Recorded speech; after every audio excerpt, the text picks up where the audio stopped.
ప్రపంచాన్ని పట్టి పీడిస్తున్న మహమ్మారి డయాబెటిస్ కి ఇక కాలం చెల్లిందా? రోజుకి 2 సార్లు ఇన్సులిన్ తీసుకుంటే గాని ప్రాణం నిలవని పరిస్థితుల నుంచి బాధితులకి విముక్తి లభించబోతోందా అంటే అవుననే అంటున్నాయి తాజా పరిశోధనలు.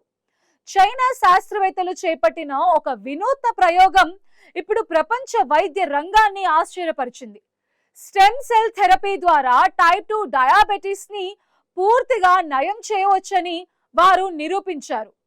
దశాబ్దాలుగా ఇన్సులిన్ పై ఆధారపడిన ఒక వ్యక్తి ఈ చికిత్స తర్వాత ఇప్పుడు ఒక్క ఇంజెక్షన్ కూడా తీసుకోకుండా సాధారణ జీవితాన్ని గడుపుతున్నాడు.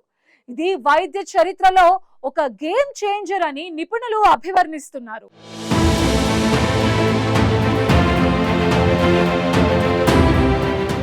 ప్రపంచవ్యాప్తంగా మానవ ఆరోగ్యాన్ని తీవ్రంగా ప్రభావితం చేస్తున్న వ్యాధులలో ఒకటి డయాబెటిస్.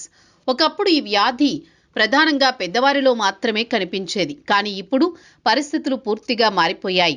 జీవన శైలి మార్పులు, ఆహారపు అలవాట్లు, ఒత్తిడి, శారీరక శ్రమ తగ్గిపోవడం వంటి కారణాలతో చిన్నపిల్లల నుంచి యువత వరకు అందరిలో కూడా ఈ వ్యాధి వేగంగా పెరుగుతోంది. ముఖ్యంగా పట్టణ జీవన శైలిలో ఇది మరింత వేగంగా వ్యాపిస్తున్న వ్యాధిగా మారింది. ప్రపంచ ఆరోగ్య నిపుణులు కూడా డయాబెటిస్ను నిశ్శబ్దంగా పెరుగుతున్న మహమ్మారిగా పేర్కొంటున్నారు. డయాబెటిస్ అంటే కేవలం రక్తంలో చక్కెర స్థాయి పెరగడం మాత్రమే కాదని, ఇది శరీరంలోని అనేక ముఖ్య అవయవాలపై ప్రభావం చూపే దీర్ఘకాలిక వ్యాధి అని వైద్య నిపుణులు చెబుతున్నారు. ముఖ్యంగా గుండె, మూత్రపిండాలు, కళ్ళు, నరాలు వంటి అవయవాలను తీవ్రంగా దెబ్బతీసే ప్రమాదం ఉందంటున్నారు. దీర్ఘకాలం నియంత్రణలో లేకపోతే గుండెపోటు, స్ట్రోక్, కిడ్నీ ఫెయిల్యూర్ వంటి ప్రమాదకర పరిస్థితులకు దారితీసే అవకాశం ఉంటుంది. అందుకే డయాబెటిస్ను నియంత్రించడం వైద్య శాస్త్రానికి ఓ పెద్ద సవాల్గా మారింది. డయాబెటిస్లో ముఖ్యంగా 2 ప్రధాన రకాలుంటాయి. అందులో మొదటిది టైప్ 1 డయాబెటిస్ కాగా మరొకటి ఎక్కువ మందిలో కనిపించే టైప్ 2 డయాబెటిస్. ఈ టైప్ 2 డయాబెటిస్లో శరీరం తగినంత ఇన్సులిన్ ఉత్పత్తి చేయకపోవడం లేదా ఉత్పత్తి అయిన ఇన్సులిన్ను శరీరం సరిగా ఉపయోగించుకోలేకపోవడం జరుగుతుంది. అందుకే చాలా మంది పేషెంట్లు జీవితాంతం మందులు లేదా ఇన్సులిన్పై ఆధారపడాల్సి వస్తుంది. ఈ వ్యాధిని పూర్తిగా నయం చేసే శాశ్వత చికిత్స ఇప్పటి వరకు అందుబాటులో లేదు. అందుకే ప్రపంచవ్యాప్తంగా శాస్త్రవేత్తలు దీని నివారణ కోసం అనేక పరిశోధనలు చేస్తున్నారు. ముఖ్యంగా శరీరంలో ఇన్సులిన్ ఉత్పత్తి చేసే కణాలను తిరిగి పనిచేసేలా చేయగలమా అనే దిశగా అనేక ప్రయోగాలు కొనసాగుతున్నాయి.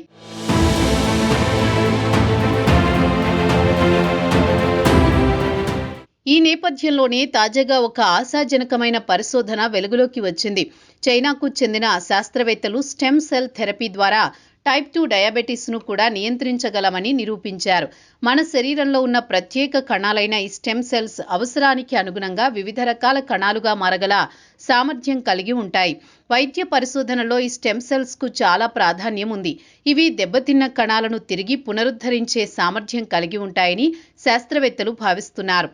చైనా శాస్త్రవేత్తలు నిర్వహించిన ఒక ప్రయోగంలో చాలా కాలంగా ఇన్సులిన్పై ఆధారపడిన ఒక వ్యక్తిపై ప్రత్యేక చికిత్స చేశారు.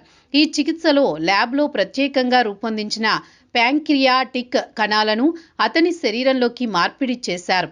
సాధారణంగా శరీరంలో ఉన్న ప్యాంక్రియస్ అనే అవయవం ఇన్సులిన్ అనే హార్మోన్ను ఉత్పత్తి చేస్తుంది. అయితే డయాబెటిస్ ఉన్నవారిలో ఈ కణాలు సరిగా పనిచేయవు. ఈ సమస్యను పరిష్కరించేందుకు శాస్త్రవేత్తలు ల్యాబ్లో ప్రత్యేకంగా రూపొందించిన కణాలను ప్రయోగించారు. వీటిని ప్యాంక్రియాస్లోకి మార్పిడి చేయడం ద్వారా శరీరంలో సహజంగా ఇన్సులిన్ ఉత్పత్తి తిరిగి ప్రారంభమయ్యేలా ప్రయత్నించారు. ఆశ్చర్యకరంగా ఈ ప్రయోగం విజయవంతమైనట్లు వారు తెలిపారు. ఈ చికిత్స తర్వాత ఆ వ్యక్తి శరీరంలో సహజ ఇన్సులిన్ ఉత్పత్తి మళ్లీ ప్రారంభమైందని శాస్త్రవేత్తలు తెలిపారు. దీంతో అతను ఇప్పటి వరకు తీసుకుంటున్న ఇన్సులిన్ ఇంజెక్షన్లను పూర్తిగా నిలిపివేశాడు. ఈ ఫలితాన్ని వైద్య శాస్త్రంలో ఒక పెద్ద పురోగతిగా భావిస్తున్నారు. డయాబెటిస్ చికిత్సలో ఇప్పటి వరకు ఎక్కువగా మందులు లేదా ఇన్సులిన్పై ఆధారపడాల్సి వచ్చేది. కానీ ఇప్పుడు శరీరంలోనే ఇన్సులిన్ ఉత్పత్తిని తిరిగి ప్రారంభించగలిగితే అది ఒక విప్లవాత్మక మార్పుగా మారే అవకాశం ఉంది.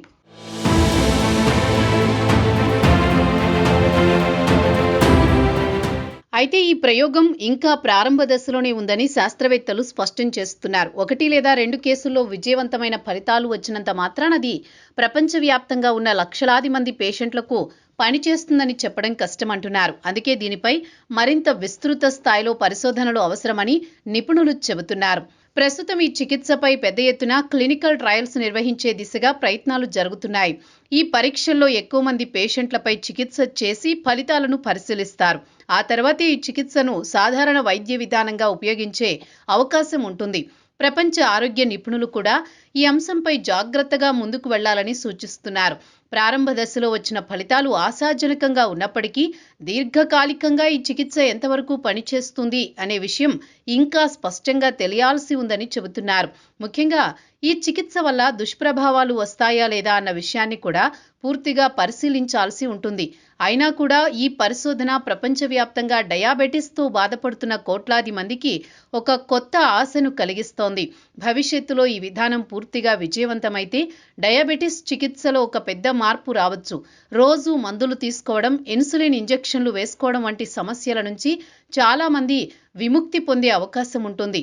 మొత్తంగా డయాబెటిస్ను పూర్తిగా నయం చేసే చికిత్స కోసం ప్రపంచవ్యాప్తంగా జరుగుతున్న పరిశోధనలో ఇది ఒక ముఖ్యమైన ముందడుగుగా శాస్త్రవేత్తలు భావిస్తున్నారు. ఇంకా అనేక పరీక్షలు, పరిశోధనలు పూర్తయిన తర్వాతే దీని అసలు ప్రభావం బయటపడుతుంది. అయినప్పటికీ వైద్యశాస్త్రంలో ఈ ప్రయోగం ఒక ఆశాజనకమైన మార్గాన్ని చూపుతుందని నిపుణులు అభిప్రాయపడుతున్నారు.